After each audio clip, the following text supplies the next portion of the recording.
Ellos son tu voz. En DTV, el resumen. DTV, el periodismo en el Congreso.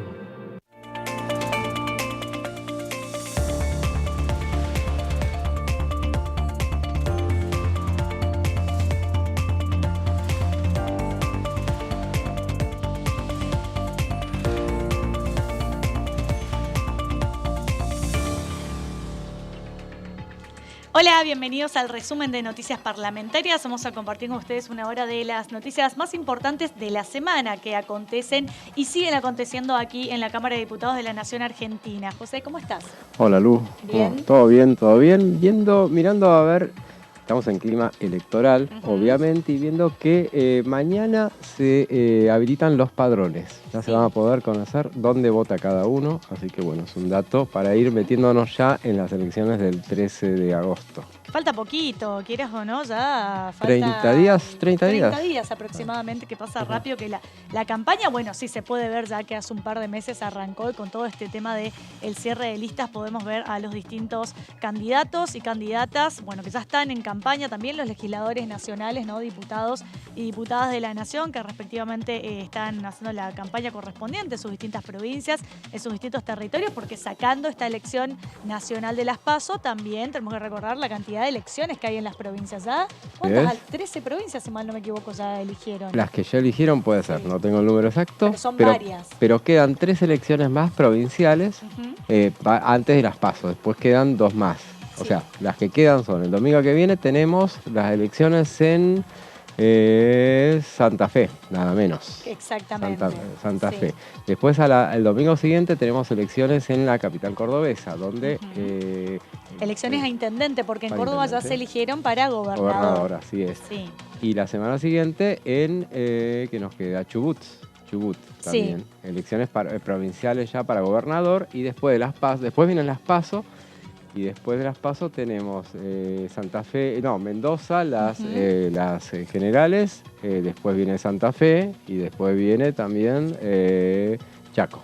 Creo que incluso el ojo va a estar puesto fuertemente en lo que son las elecciones en Santa Fe, en Mendoza, ¿no? Así también como fue la elección en Córdoba, porque son distritos grandes, con mucha población, que de alguna manera te va marcando el panorama y te define lo que puede llegar a ser la elección de las próximas PASO, y ni hablar de las generales. Pero para las generales falta tanto, José. Falta un montón, sí. Falta tanto, que pueden pasar tantas cosas. De hecho, uno, a veces mira las encuestas y hoy en día uno se plantea y dice, ¿qué tan cierto, qué tan reales son las encuestas, ¿no? La mayoría, yo me remonto a lo que pasó en Brasil, por ejemplo, en las elecciones con Lula y Bolsonaro, que las encuestas daban como que había una gran diferencia entre un candidato y el otro y terminaron siendo a balotaje, porque era tan mínima la diferencia que había entre unos y otros, y de hecho termina ganando Lula, pero por una corta diferencia, no es que ganó tampoco.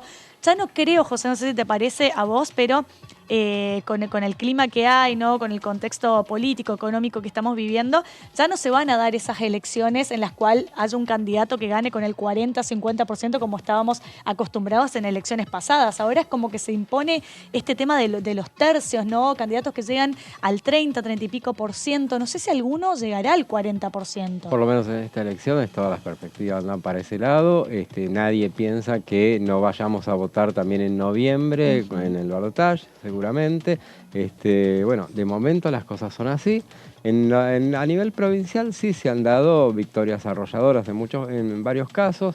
Las verdaderas encuestas terminan siendo lo que son las primarias, las elecciones primarias, donde ahí se ve una radiografía puntual de lo que puede llegar a suceder. Tampoco es que vaya a trasladarse exactamente a lo que sucede después en las generales, porque obviamente, por ejemplo, en particular, y siendo el caso de estas elecciones puntualmente, Juntos por el Cambio tiene unas elecciones muy atractivas y el gran desafío de ver si al contrastar dos modelos muy distintos en apariencia, si después arrastra todo el voto, después hacia las generales.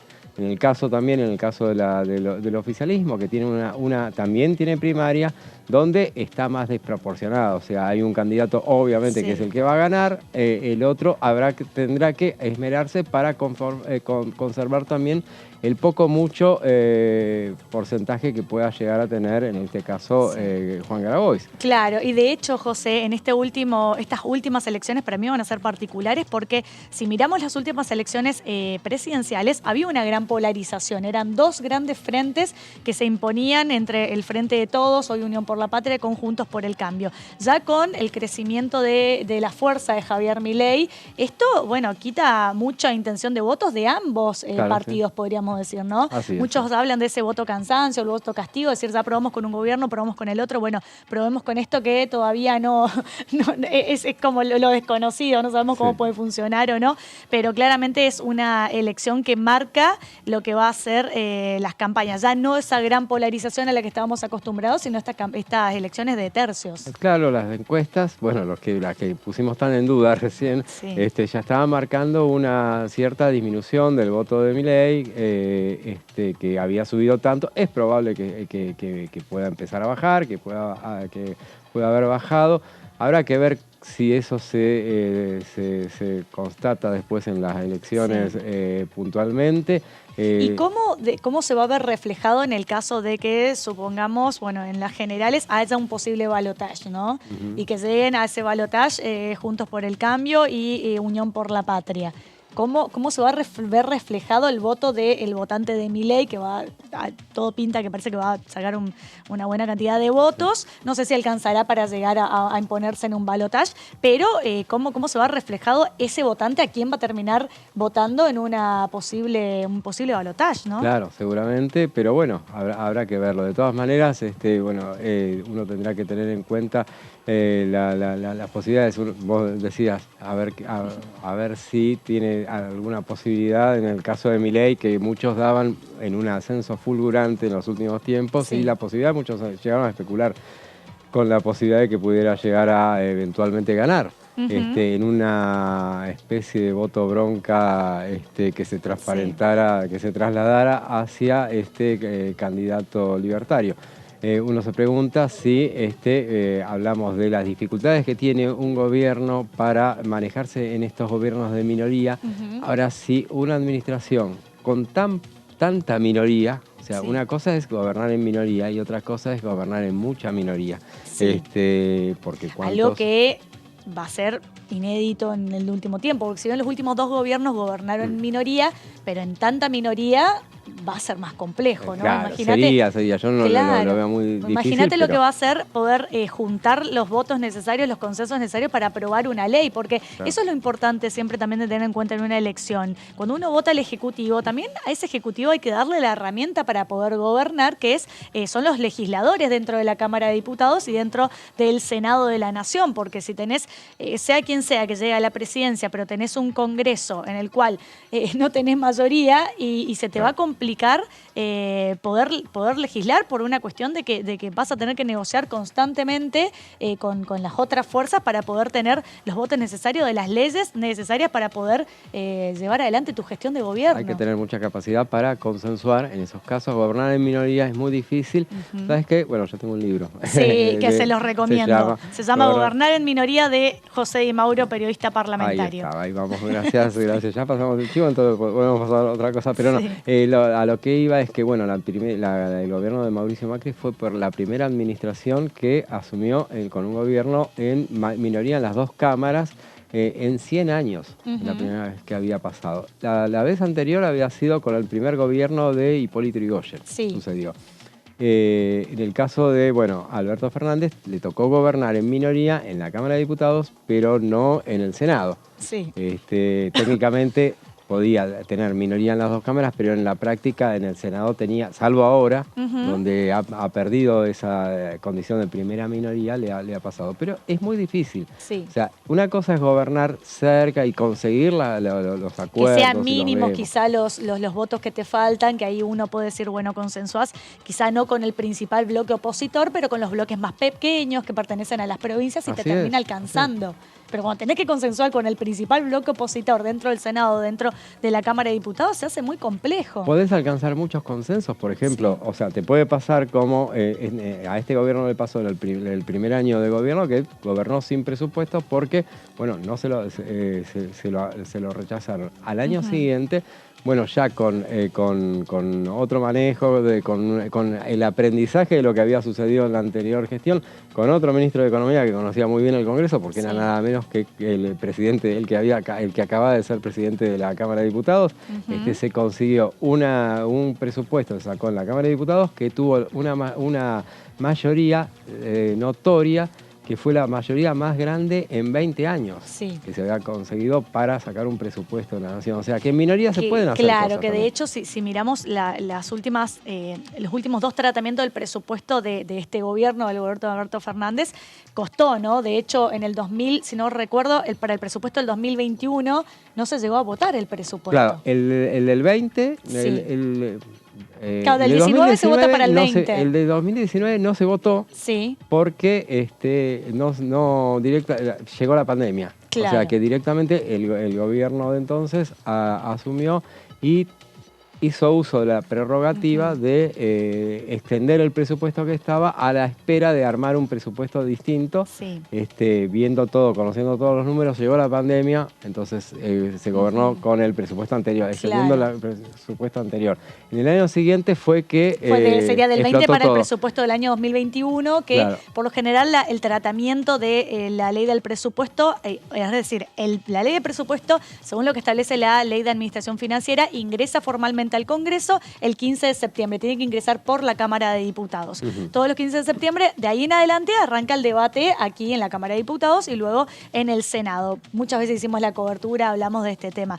Ese año fue llamativo porque hubo muchas discusiones, la oposición pedía que se modifiquen muchas cosas.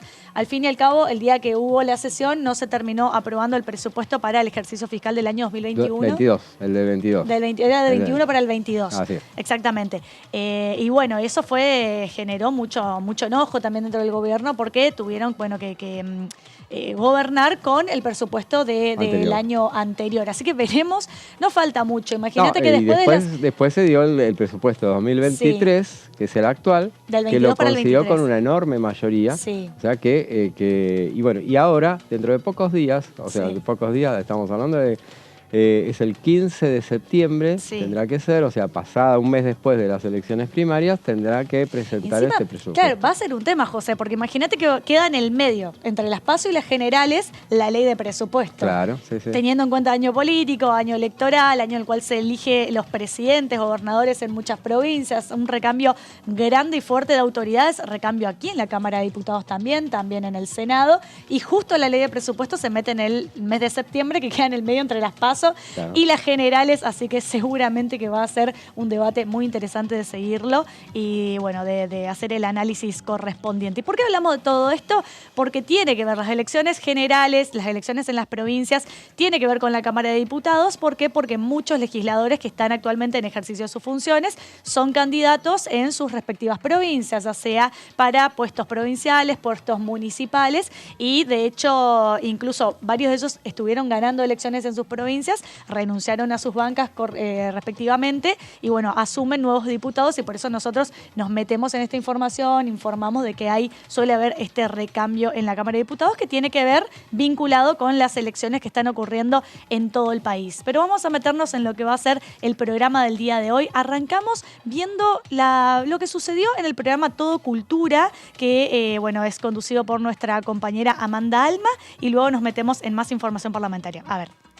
Yo soy parte del jurado, exactamente. Ya es la 6ª edición del concurso de ensayos, ¿no? Sí, la verdad que es muy interesante cuando se abre un concurso de ensayos históricos porque promueve que toda la comunidad pueda estudiar, trabajar, escribir, cosa que a veces la historia parece ser acaparada por algunos pocos o algunas pocas que en ámbitos académicos escribimos nuestros trabajos y nuestras investigaciones, cuando en realidad debería ser justamente una tarea de todo el pueblo argentino. Colectiva. Exactamente, y además desde el género del ensayo, poder transmitir una reflexión, una idea, una investigación que se ha hecho sobre alguno de los ejes de estos 40 años. Me parece que es una propuesta, muy interesante, que todavía está en curso y que estamos difundiendo para que se puedan presentar los trabajos, porque hasta el 31 de agosto hay tiempo Bien. para hacerlo. Esta es la primera vez que participo como jurado, como parte del jurado.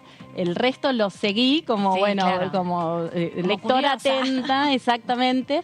Y me parece también interesante ver cómo se definen las agendas y cuáles son las inquietudes que en determinados momentos y en determinados contextos se ponen sobre la mesa para invitar a pensar. Exacto. Y la verdad es que este año no podía ser de otro modo, pero digo, más allá de que la efeméride invitaba, me parece que en las bases del concurso y en la invitación donde se plantean los ejes, los 4 ejes propuestos, hay una lectura a justamente, bueno, qué significa hablar de los 40 años de democracia. Claro, exacto. Porque pues, esto puede ser abordado desde cualquier Miles de lugar, maneras, desde sí, obvio. exactamente. Y acá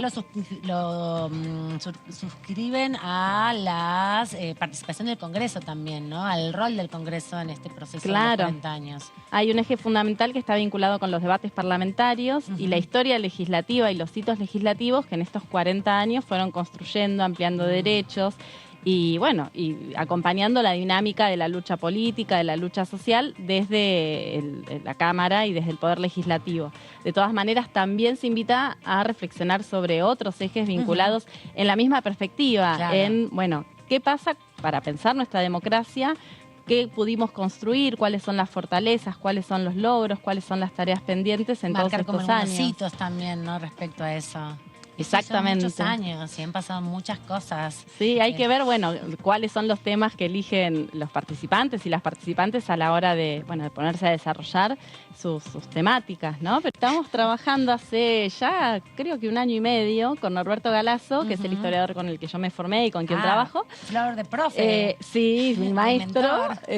exactamente, en una historia política del Senado de la Nación Argentina, que va a salir ya en breve, se encuentra en este momento en el proceso de edición y de y la galera diagramación. para la impresión. Exactamente.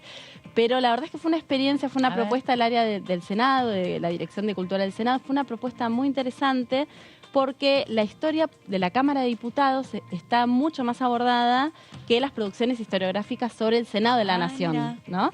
Y así que tuve la posibilidad de recorrer los debates legislativos de, bueno, realmente desde 1853 hasta la fecha, la cantidad de fuentes es muy variada, diversa, muy rica.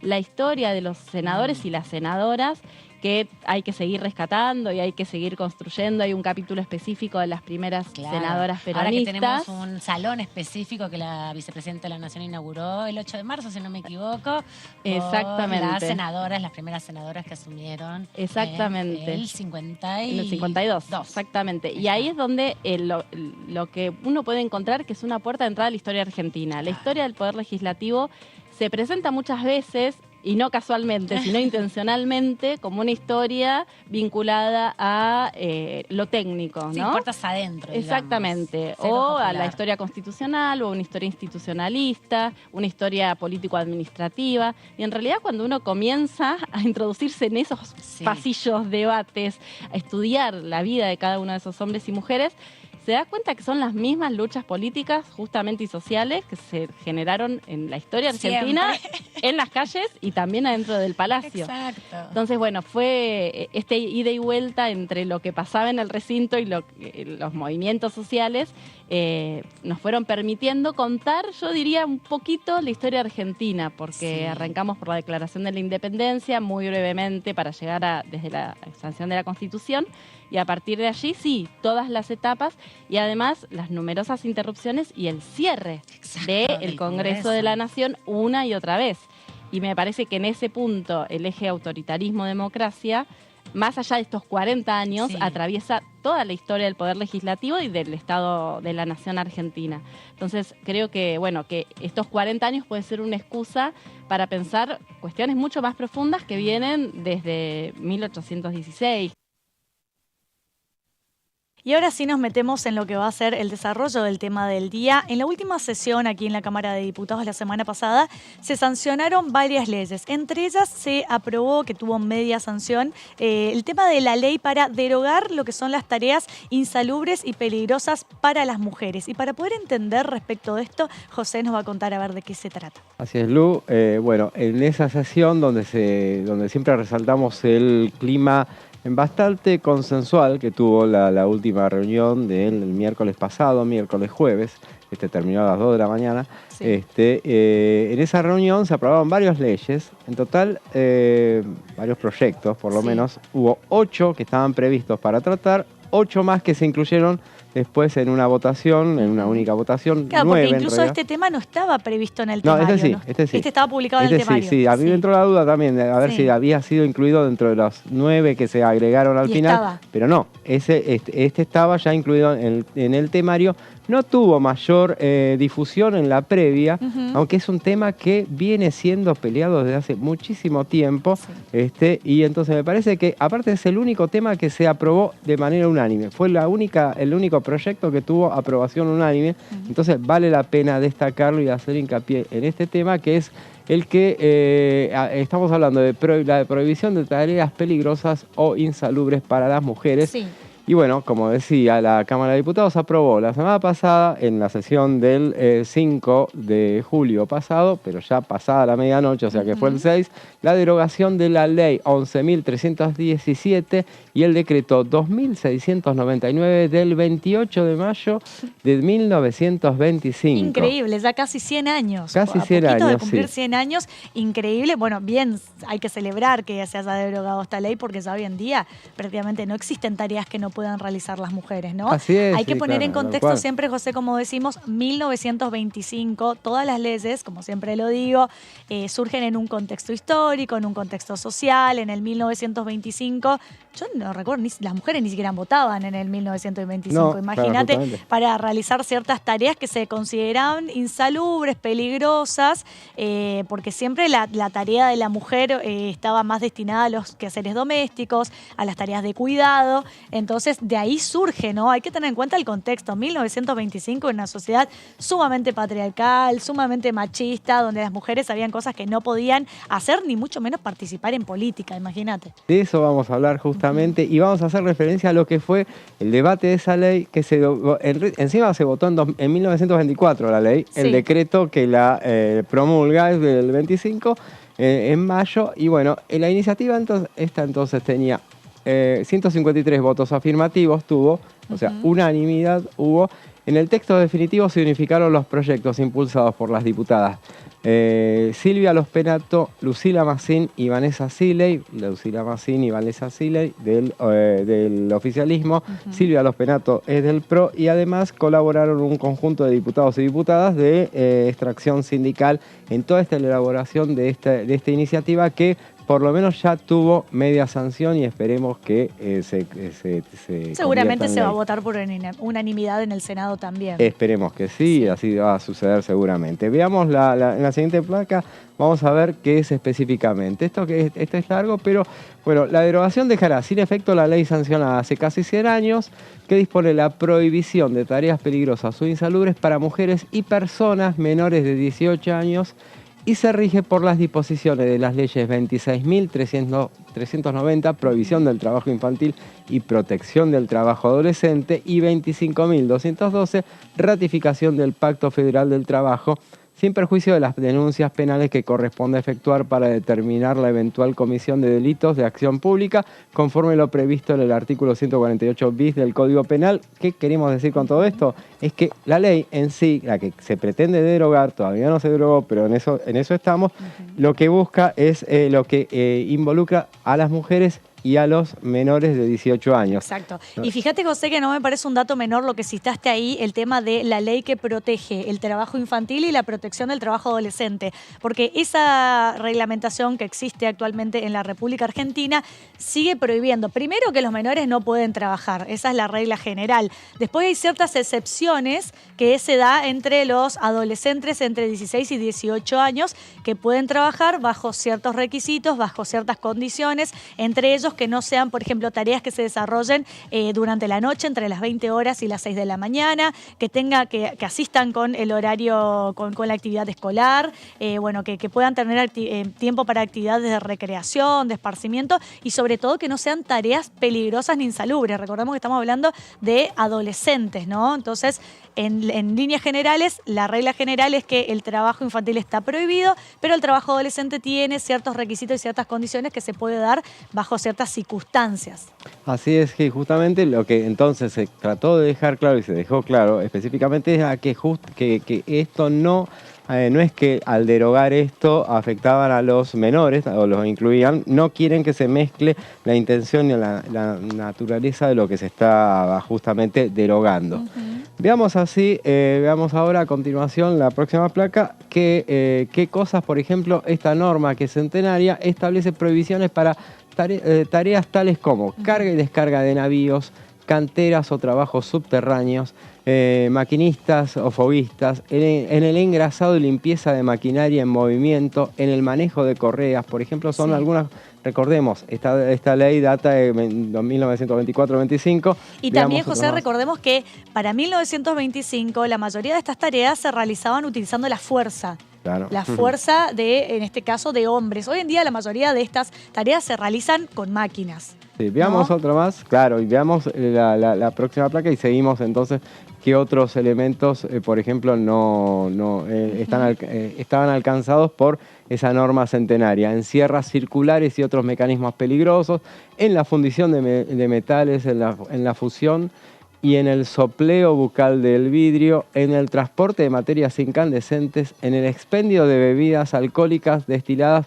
o fermentadas y en cualquier local o dependencia en que se expenda. Eso decía, por ejemplo, el fin, obviamente, hace 100 años no es que esta ley estaba mal, para nada, era lo que correspondía en ese tiempo y en ese contexto, como decías vos. Claro, hay que ayornarse a la época, a la ley siempre, todas las leyes hay que estudiarlas de acuerdo al contexto social en el cual surgen, en el cual se dan. Por eso hoy en día que tenemos un contexto donde hay mucha más evolución respecto a los derechos de la mujer, a las personas de la comunidad LGBT, o sea, hay más equidad, hay más reconocimiento de igualdad. Entonces, por eso van surgiendo distintas leyes como el cupo laboral travesti trans, ¿no? La ley de matrimonio igualitario, la ley del aborto, por ejemplo. ¿Por qué? Porque tenés una sociedad que va avanzando y de alguna manera tenés movimientos sociales que van impulsando también, que piden esos cambios, esas leyes. Entonces, esta ley de 1925, en ese contexto, claramente solamente los hombres podían realizar, pero también ¿por qué? Por ese componente. En ese momento no existía la maquinaria, la tecnología también que existe hoy. Hoy claramente una mujer puede realizar eso porque seguramente su tarea es manejar una grúa que levante, que mueva todas estas cosas, que tiene que ver todo con la producción, por lo que veo. Tranquilamente lo puedo hacer, perfecto. Sí. Y bueno, y justamente la miembro informante de este proyecto fue Vanessa Silley, que es diputada de la Extracción Sindical justamente, y ella decía, por ejemplo, que tenía un fin loable esta iniciativa originalmente y buscaba prohibir justamente el trabajo de mujeres considerando estas tareas insalubres, nocturnas o riesgosas, por ejemplo, en particular. Y también, José, me pongo a pensar, recuerdo cuando se dio la revolución industrial en el mundo, que en las fábricas trabajaban mujeres y niños, incluso mujeres estando embarazadas, ¿no? Había como una gran violación y abuso por parte de las patronales, y de ahí es donde, a raíz de ese abuso de los derechos, es donde empiezan a surgir los sindicatos que de alguna manera surgen para velar por el derecho del trabajador y poner en un mismo pie de igualdad al trabajador y al empleador. Entonces, de haber surgido esos sindicatos es que luego, con el correr de los años, surge este tipo de reglamentación, este tipo de leyes que para la época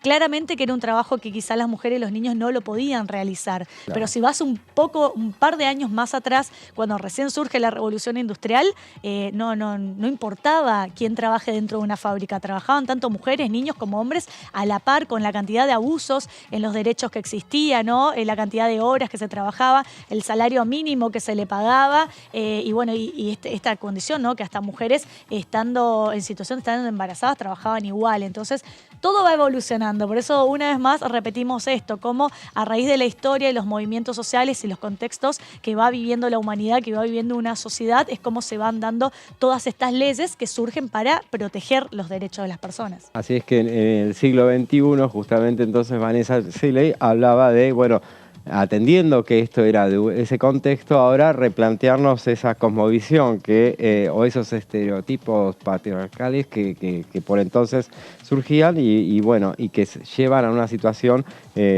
adversa para las mujeres.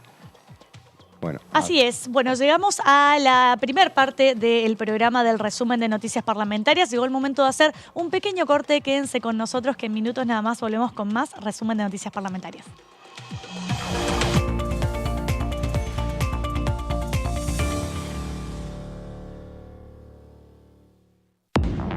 Buena semana, ¿cómo andan? Bienvenidos, bienvenidas, aquí estamos.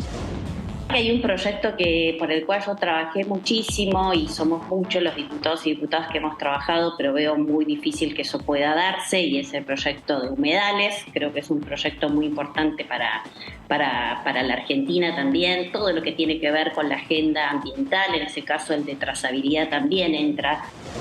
La creación de la Defensoría MIPYME, pero en el marco del Poder Legislativo, que creemos, porque existen un montón de regulaciones y las pymes no encuentran, bueno, lo voy a estar presentando. Yo creo que lo estoy consultando con dirigentes pymes también, están muy entusiasmados, una comisión bicameral que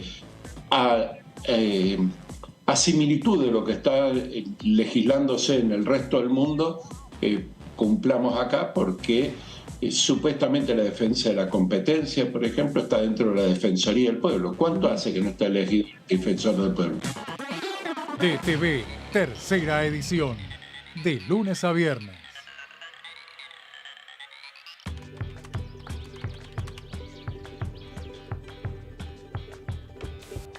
La que busca a los amigos en el padrón.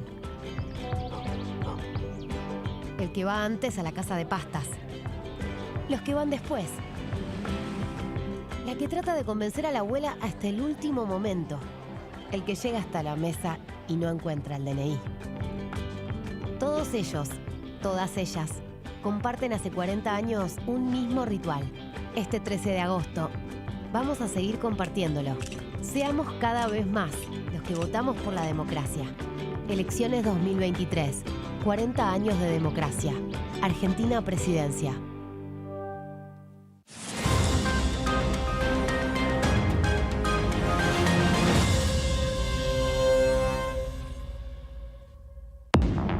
Hola, hola, ¿cómo están? Bienvenidos y bienvenidas a una nueva edición de Coagenda.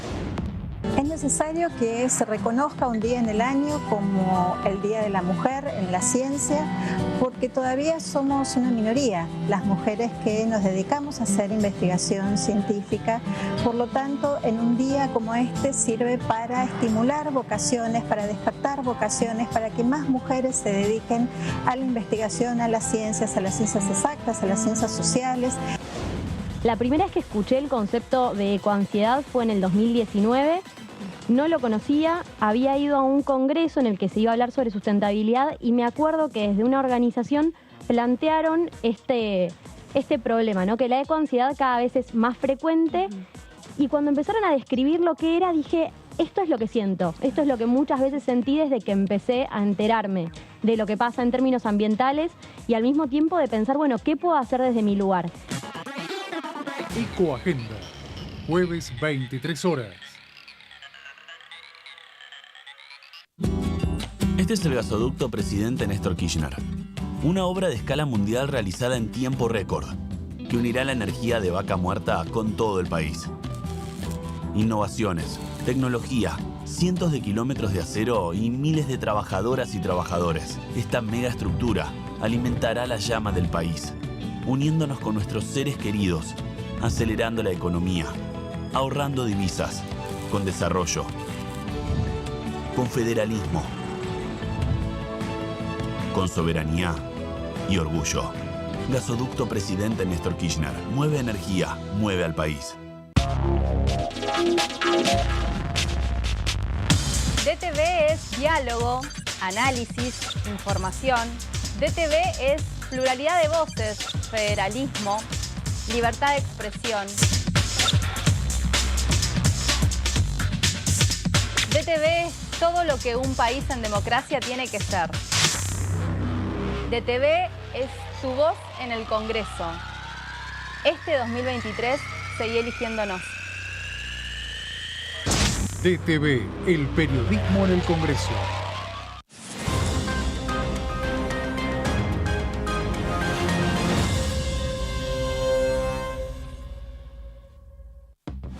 Aumentamos 6% el consumo privado durante 2023, acumulando 27 meses consecutivos de crecimiento. Y detrás de ese dato, la economía argentina sigue expandiéndose.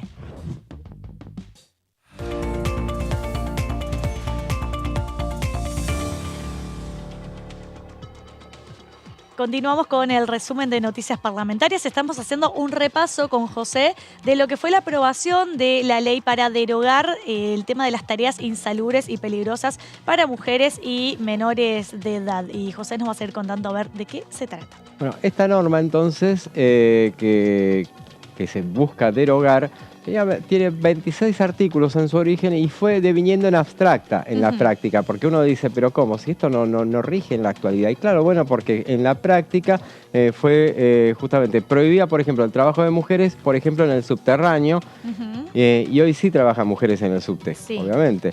Prohibía el trabajo de mujeres en la industria del vidrio o en las destilerías de alcohol, y hoy sí trabajan mujeres en estas actividades laborales. Claro, también porque va evolucionando la forma de producción, José, un poco lo que estábamos hablando y repasando, ¿no? A medida que la sociedad va evolucionando, también las formas de producir y de trabajar con todo el apoyo de las maquinarias, con todo el apoyo de la tecnología, estas tareas se van realizando de manera diferente. De hecho, si te pones a pensar, hace no tantos años atrás, las tareas, por ejemplo, el conducir un taxi, el conducir un colectivo, los aviones, ni más ni menos. Hoy, si bien hay pocas mujeres todavía, por ejemplo, que son pilotos de avión o que podemos ver alguna mujer conduciendo que tenga que ver con el transporte público o privado, hay poco, pero va evolucionando, ¿no? Cada vez vemos más presencia de mujeres en esos trabajos. Así es, y bueno, durante muchos años, yo recuerdo, pero hace muchos años, se estuvo trabajando en un digesto jurídico.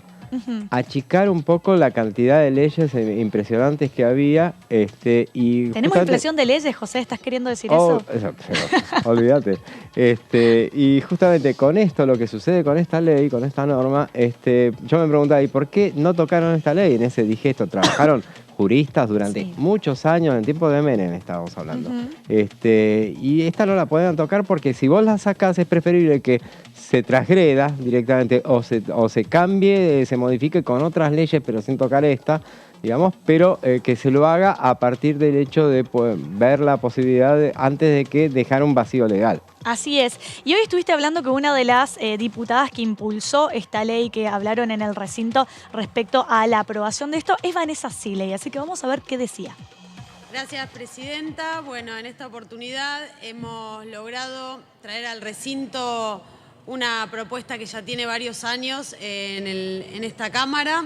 La hemos logrado traer en base a un consenso de 3 proyectos, tanto de la diputada Massín, como de la diputada Los Penato, como de quien les habla, y un conjunto de diputados y diputadas de extracción sindical. La verdad que esta es una norma que vamos a derogar, que data de 1924, donde se prohibía el trabajo a mujeres en ciertas actividades consideradas oportunamente riesgosas o insalubres. En el dictamen que hemos traído a este recinto en la orden del día, hemos salvado las normas que refieren a la prohibición del trabajo infantil para mantener las normas que actualmente prohíben el trabajo infantil, para que no se mezcle con la intención y la naturaleza de lo que estamos acá derogando, que es la prohibición del trabajo de mujeres en ciertas actividades. Tal vez hace casi 100 años tenía un fin loable prohibir el trabajo de mujeres en estas actividades, considerándolas insalubres, nocturnas o riesgosas. Pero la actualidad de hoy nos lleva a replantearnos esa cosmovisión o esos estereotipos patriarcales que trasladan al mundo laboral las discriminaciones que socialmente y estructuralmente vivimos y sufrimos las mujeres. Concretamente, esta norma de 26 artículos en su origen fue deviniendo en abstracto con la práctica, ya que prohibía el trabajo de mujeres, por ejemplo, en subterráneos. Hoy sí trabajan mujeres en los subterráneos. O prohibía el trabajo de mujeres en la industria del vidrio, en la industria de destilerías de alcohol. Hoy sí trabajan mujeres en estas actividades laborales. Pero, por ejemplo, en la minería sigue siendo alegada esta norma para no contratar mujeres. Por ejemplo, en la industria portuaria, marítima, más que nada y sobre todo carga-descarga de navíos. Empresas de hoy día, podemos tener el ejemplo del puerto de Dock Sud, siguen alegando esta norma para no contratar mujeres. Hoy acá presentes hay trabajadoras de los puertos de distintas provincias argentinas, a quienes les agradezco que se hayan quedado hasta esta hora y están desde muy temprano también, como muchos de nosotros y nosotras. Ellas también están esperando esta respuesta. ¿Por qué? Miren, datos, relevamientos de un importante trabajo que hizo la Subsecretaría de Asuntos Portuarios de la provincia de Buenos Aires, nos demuestran de qué se trata la realidad en esta actividad portuaria. Por ejemplo, un 87% son del género masculino, solo un 13% son mujeres, pero de ese 13%, ¿dónde trabajan? En la administración, en recursos humanos, en comunicación. Se vuelve a presentar esta realidad de la división sexual del trabajo, que es uno de los motivos de la brecha de género en la República Argentina. Me quedo con lo que decía Vanessa Sile respecto a esta situación, ¿no? De que incluso hay lugares de trabajo que se prendían de esta normativa para no contratar a mujeres. Esto de alguna manera hace a la brecha que existe, la desigualdad que sigue existiendo en el mundo laboral, y bienvenido sea este tipo de normativas que se derogan hoy en día luego de haber sido sancionada hace más de 100 años, porque esto va a dar la oportunidad y la posibilidad de que esos empleadores ya no tengan una normativa de la cual prenderse para no contratar a mujeres en cierto tipo de tareas y cierto tipo de actividades que tenía que ver con claramente una sociedad machista y patriarcal de la época. José, ¿qué más tenemos? Bueno, y justamente haciendo referencia a lo que recién decía la diputada Vanessa Sile, en la minería esta norma está siendo alegada para no contratar mujeres, porque recién decíamos las cuestiones donde devinieron en abstracto esta norma, pero en otras la siguen utilizando, no han vencido, y bueno, por ejemplo, no contratan para la minería, para la actividad portuaria. Nos mostraba, veíamos recién en las imágenes, la presencia de mujeres portuarias justamente en los palcos de esa sesión, y sobre todo en la carga y descarga de navíos, que hay gente que hay mujeres que, bueno, estamos en materia de igualdad, bueno, que están dispuestas a realizarlo, y hay empresas que hoy en día siguen alegando esta norma para no contratar mujeres. Entonces, ¿de qué manera eso impacta? Veamos en la placa siguiente los datos que mencionaba recién la diputada Vanessa Sile, hechos por la Subsecretaría de Asuntos Portuarios de la provincia de Buenos Aires, que muestran que en la actividad portuaria un 87% de los trabajadores son de género masculino, solo un 13% son mujeres, pero ese 13% donde trabaja en la administración, claro, en recursos humanos, en comunicación, no van a trabajar, por ejemplo, en otra cosa que no sea que pueda significar... Claro, bueno, y por eso hacía referencia a Vanessa Sile respecto a esto de que como existía todavía esta normativa que la semana pasada fue derogada, esto le servía a los empleadores como justificación legal para no contratar a mujeres para otro tipo de actividades donde el 87% es presencia masculina, solamente un 13% de mujeres, que tiene que ver con la administración, con los recursos humanos, donde se sigue imponiendo esta cuestión de la desigualdad, esta cuestión patriarcal. Claramente hoy las mujeres pueden realizar las mismas tareas que realizan los hombres. Así que justamente lo que decía Vanessa Sile durante la sesión era que, por ejemplo, esto hace que las mujeres se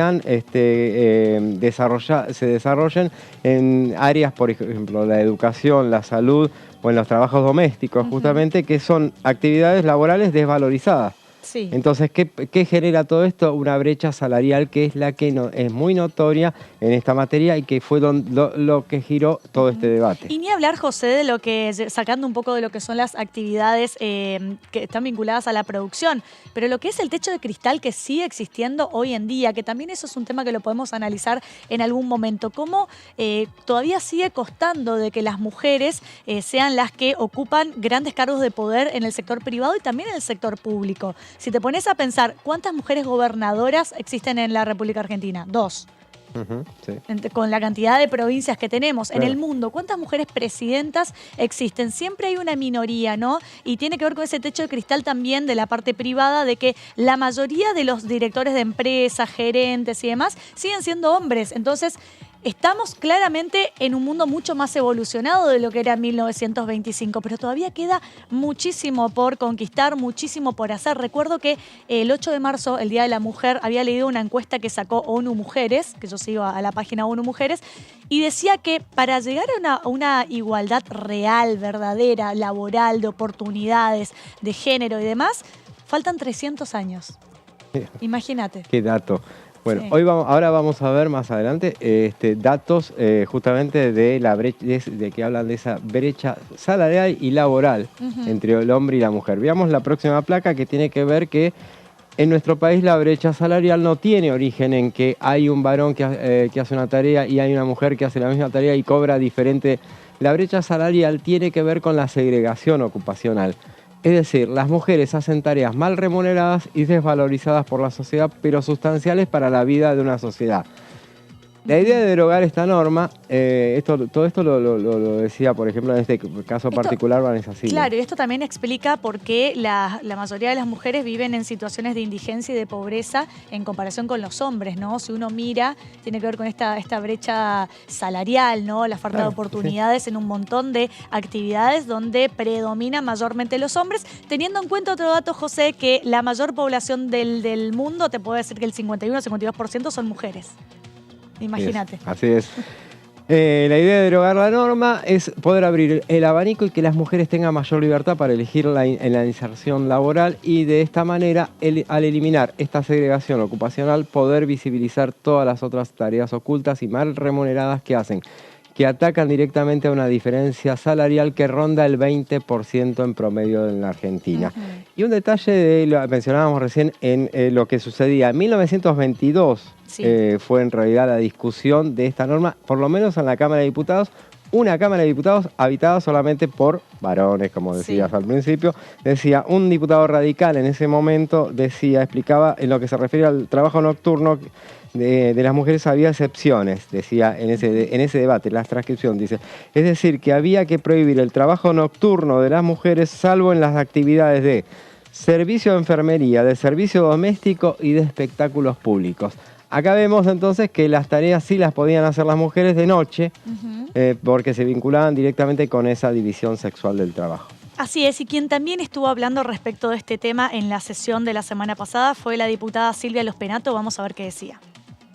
La verdad que este es un proyecto que presenté hace varios años, que logramos dictaminar en comisión, que nunca llegó al recinto, que volvimos a dictaminar con la diputada Siley el año pasado y que estamos felices de que finalmente tratemos. Decía, el Banco Mundial identificó a esta ley en particular como una de las rémoras del derecho argentino que no permiten la igualdad real de trato a las trabajadoras y los trabajadores y por eso es importante derogarla. Pero además es importante avanzar en esta legislación porque cuando miramos las brechas que todavía existen entre varones y mujeres en la sociedad argentina, según el Foro Económico Mundial, que las divide en 4 subíndices, la Argentina califica dentro de los 114 países que se contemplan en el número 32, y eso parecería que es algo positivo.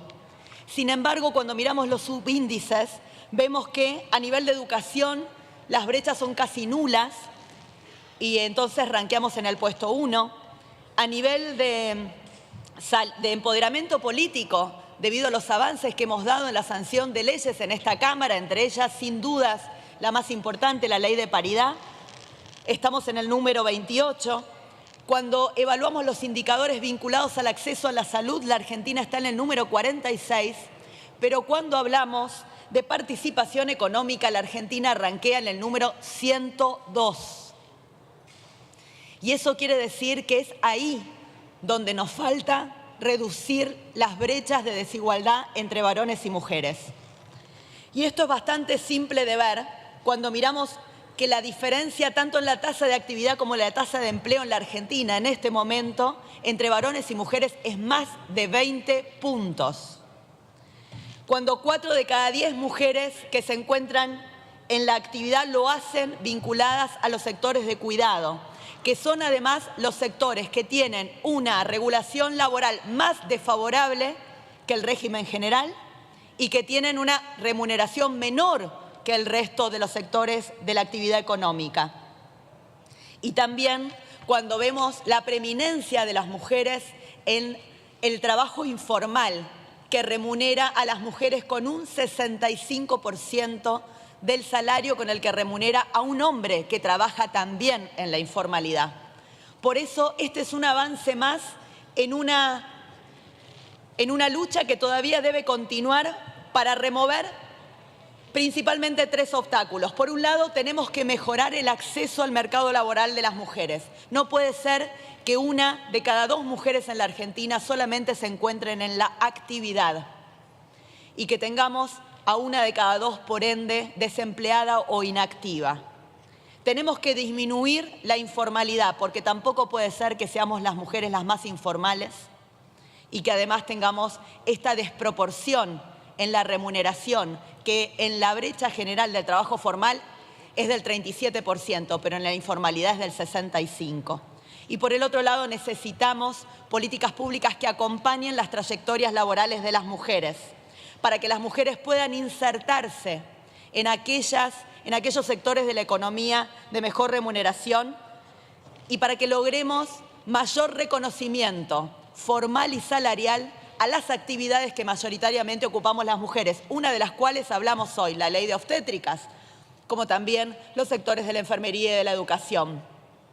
Estas son las tareas pendientes, así que este es un paso más, pero todavía en materia de inserción económica de las mujeres tenemos un largo camino por recorrer en nuestro país. Muchas gracias.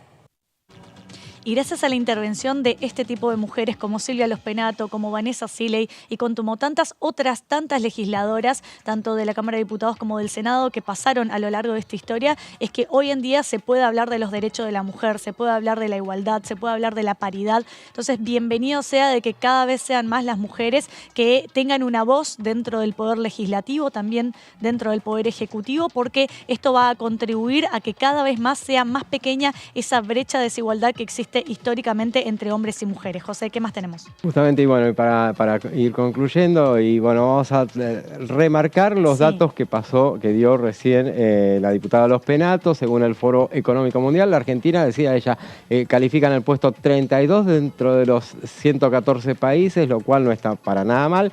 Sin embargo, cuando miramos los subíndices, vemos que el nivel de educación, a nivel de educación las brechas son casi nulas, por lo que rankeamos en el primer puesto. A nivel empoderamiento político estamos en el puesto 28, está bastante bien también, y por aquello de la ley de paridad, por ejemplo.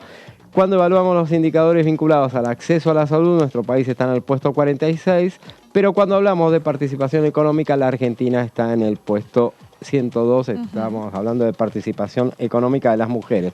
Y por último, veamos el detalle: 4 de cada 10 mujeres que se encuentran en actividad lo hacen vinculadas a los sectores de cuidado. Hay preeminencia de mujeres en el sector informal, que las remunera con un 65% del salario con el que remunera un hombre que también trabaja en la informalidad. O sea, hay esa desproporción enorme. Y 1 de cada 2 mujeres en la Argentina, como decía Silvia Lospenato, se encuentra en la actividad. Por ende, 1 de cada 2 es desempleada o inactiva, o se dedica a las tareas a ser madre o a cualquier otra cuestión. Y uno recuerda, en última instancia, volviendo a ese debate de 1922, un diputado en ese momento, el diputado Bunge, un diputado socialista, decía en aquel momento que lo que ellos buscaban hacer, él decía, este cuerpo legislativo formado por hombres, insistían en esa palabra, debe encarar este asunto en cierto sentido desde el punto de vista del privilegio tradicional del sexo fuerte. Esto es con un criterio de protección, y así se referían a las mujeres, que la protegieron de tal manera de hacer esa ley que estaba muy bien en ese momento, pero acá 100 años después prácticamente me parece que corresponde...